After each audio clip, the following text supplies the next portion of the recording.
after a really chill morning at Bribie Island, enjoying the beach and chasing the kangaroos around, and we saw some dolphins. That was really cool. We came up to Mount Mee.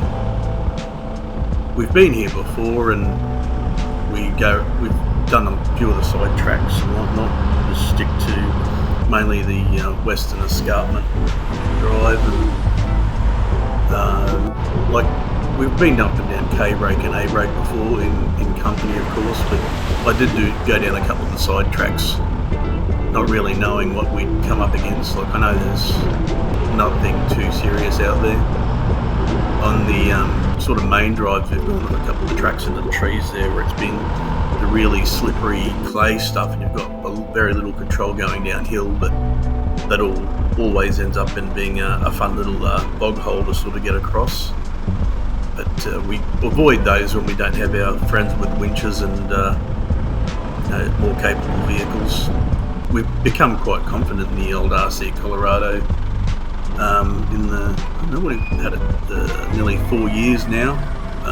It's been a nice upgrade from the Vitara we had. The Vitara was a great family car and enables us to do a few things, but the Colorado, having a 2-inch lift and a bit more of a carrying capacity, it's chalk and cheese really.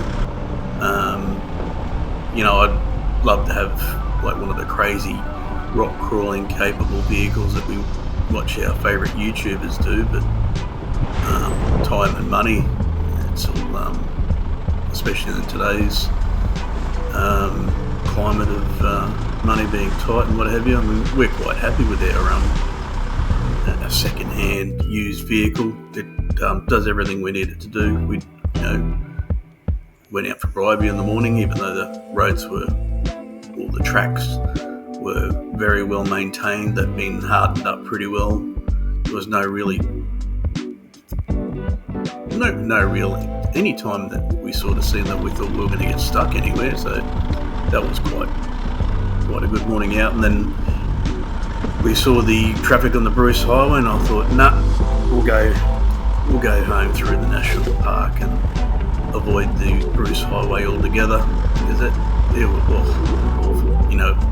Anyone who's been on the Bruce Highway, especially on a Sunday afternoon, they know it's just a painful waste of time. Better to go inland a little bit. I was tempted to go up to the Glasshouse Mountains and just have a look for ourselves at Big Red and Little Red being blocked off and flattened, and seeing how those other sort of main tracks through there are going still. We haven't been out there for a couple of years either.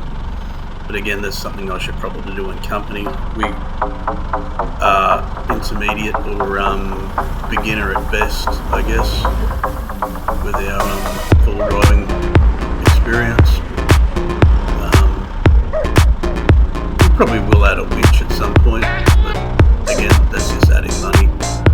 And that's why you take mates with you if you need a winch. If they've got a winch, you invite them along.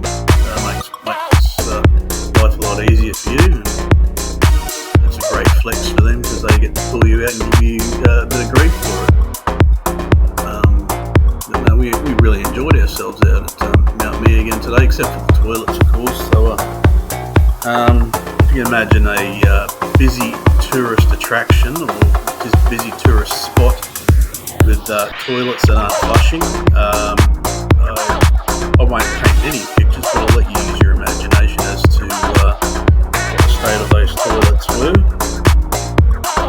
Obviously, it was a lot more convenient for me being a bloke and I could just jump behind a tree, which I did have to do.